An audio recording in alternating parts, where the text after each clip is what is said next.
इस समय की ब्रेकिंग न्यूज पंजाब से। पंजाब के मुख्यमंत्री भगवंत मान ने केजरीवाल के दावों की खोली पोल।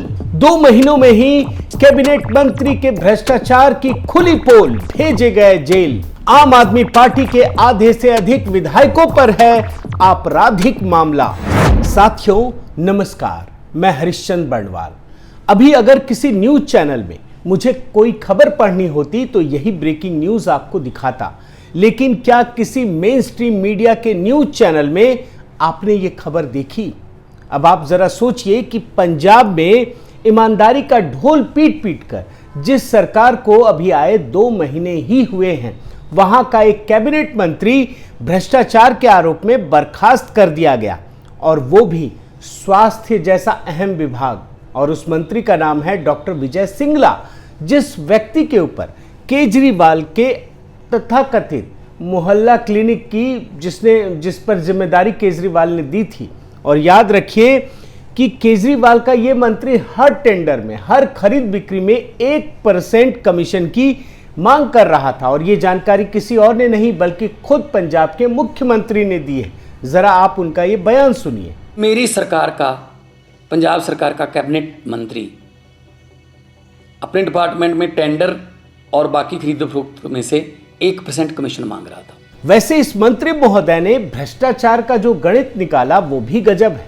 अब अगर आप कांग्रेसी राज से इसकी तुलना करेंगे, जिसमें 1 रुपये में 85 पैसे भ्रष्टाचार की भेंट चढ़ जाता था, तो हो सकता है कि आपको ये रकम कम लगे। लेकिन जब आप पंजाब के स्वास्थ्य विभाग के बजट को देखेंगे, और आपको मैं ये आंकड़ा दिखाता हूं, तो ये जानकर आपकी आंखें फटी की फटी रह जाएगी। पंजाब में स्वास्थ्य विभाग का बजट करीब 1400 करोड़ रुपए है, और अगर 1% कमीशन के तौर पर ही मान लिया जाए तो आप समझ लीजिए कि इस मंत्री महोदय को 140 करोड़ रुपए का मुनाफा होना था। लेकिन चलिए, अच्छा है मुख्यमंत्री मान खुद बता रहे हैं कि मंत्री महोदय ने भ्रष्टाचार की बात और अपना गुनाह खुद ही कबूल कर लिया। जब मैंने उनको ये सबूत दिखाए तो उन्होंने अपना गुनाह कबूल भी किया, और इसका खुलासा होते ही न केवल इस स्वास्थ्य मंत्री को पद से हटाया गया, बल्कि उन्हें गिरफ्तार भी कर लिया गया। लेकिन इस घटना ने केजरीवाल के सच की पोल खोल दी। इस घटना ने यह सिद्ध कर दिया कि केजरीवाल किस प्रकार से झूठ बोलते हैं और लोगों को गुमराह करते हैं। अब ये कैसे, आप इस बात से समझिए कि केजरीवाल ने पिछले 60 दिनों के अंदर 3 बार मुनादी कर दी कि पंजाब में भ्रष्टाचार खत्म हो गया। आप देखिए, उन्होंने जो दावा किया था, पहली बार ये कहा था कि पंजाब में 10 दिन में भ्रष्टाचार खत्म हो गया। आप खुद सुनिए। पंजाब में भगवंत मान ने 10 दिन में भ्रष्टाचार खत्म कर दिया। फिर उन्हें गलती का एहसास हुआ तो वो ये कहने लगे कि पंजाब में 16 दिन में भ्रष्टाचार खत्म हो गया। 16 दिन में पंजाब से भ्रष्टाचार खत्म हो गया। और इसके बाद भी झूठों के ये सरताज यही नहीं रुके, और उन्होंने इस बार दिनों की संख्या को और बढ़ाकर 20 दिन कर दिया। 20 दिन में भाई साहब पंजाब से भ्रष्टाचार खत्म हो गया। लेकिन 2 महीने के बाद हकीकत यह है कि पंजाब का एक कैबिनेट मंत्री भ्रष्टाचार के आरोप में गिरफ्तार हो चुका है। क्या केजरीवाल की किसी भी आकाशवाणी पर विश्वास किया जा सकता है? क्योंकि केजरीवाल की हकीकत जो है ना, वो झूठ जैसे शब्दों से भी बड़े हो गए। अब मतलब सिर्फ झूठ कह दूं तो इसमें केजरीवाल की बातें समाहित नहीं होती, उनके व्यक्तित्व की बात समझ में नहीं आती है। अब उनके कारनामे झूठे नहीं रहे बल्कि उससे बड़े हो गए हैं। अब आपको उनकी आगे की सच्चाई दिखाऊं, उससे पहले उनका एक बयान आपको सुनाता हूं, सुनिए। हमारे कैंडिडेट्स हमने बहुत ध्यान से चुने हैं।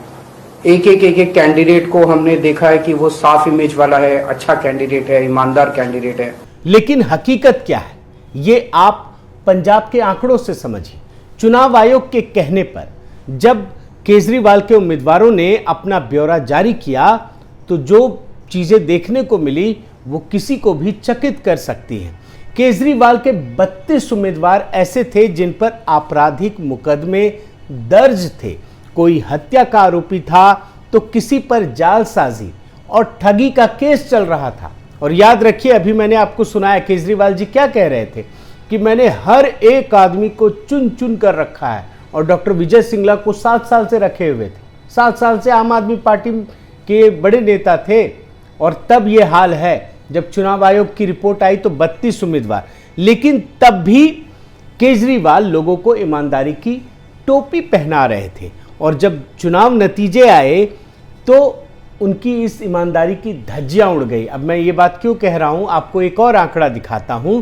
एसोसिएशन फॉर डेमोक्रेटिक रिफॉर्म्स यानी एडीआर और पंजाब इलेक्शन वॉच ने जो आंकड़े जारी किए उसने सबके होश उड़ा दिया। अब इन आंकड़ों के मुताबिक आप समझिए, वो तो चुनाव आयोग के कहने पर उम्मीदवारों ने अब खुद आंकड़ा जारी किया। अब जो इससे जुड़ी संस्थाएं उन्होंने जो आंकड़ा जारी किया उसके मुताबिक पंजाब में इस बार सदन में 50% आपराधिक केस वाले विधायक पहुंचे हैं, और ये तब का हाल है जब आम आदमी पार्टी की लहर थी, प्रचंड लहर थी पंजाब में।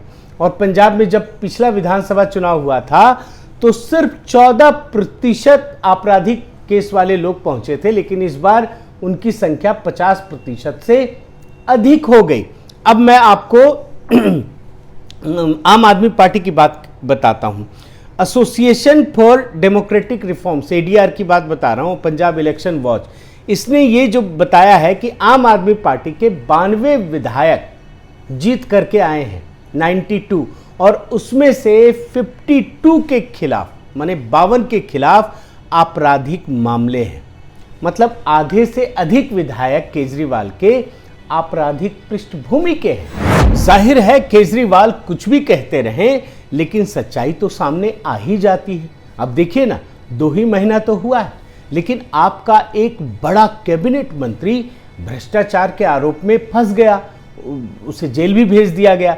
और जब ये 2 महीने का हाल है तो जो 5 साल की आपकी सरकार होगी वो कैसी होगी, ये हर कोई समझ सकता है। और बात सिर्फ डॉक्टर विजय सिंगला की नहीं है, मैं आपको कुछ और विधायकों की रिपोर्ट दिखाता हूं। आप देखिए कि आम आदमी पार्टी के ही एक विधायक जसवंत सिंह 40 करोड़ की बैंक धोखाधड़ी के मामले में फंसे हुए हैं, और उनके खिलाफ तो उनके घर पर सीबीआई की रेड तक पड़ चुकी है।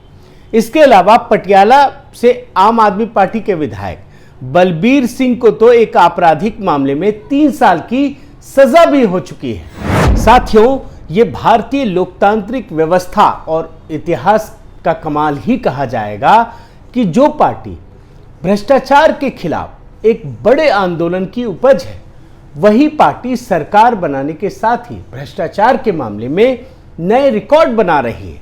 और सरकार चाहे दिल्ली की हो या पंजाब की, ये रिकॉर्ड केजरीवाल के नाम ही दर्ज है। बहुत बहुत धन्यवाद। आपसे गुजारिश है कि आप मेरे इस चैनल को ज़रूर सब्सक्राइब कीजिए, लाइक कीजिए, शेयर कीजिए, कमेंट कीजिए, और इस बेल आइकन को प्रेस करना मत भूलिएगा। नमस्कार।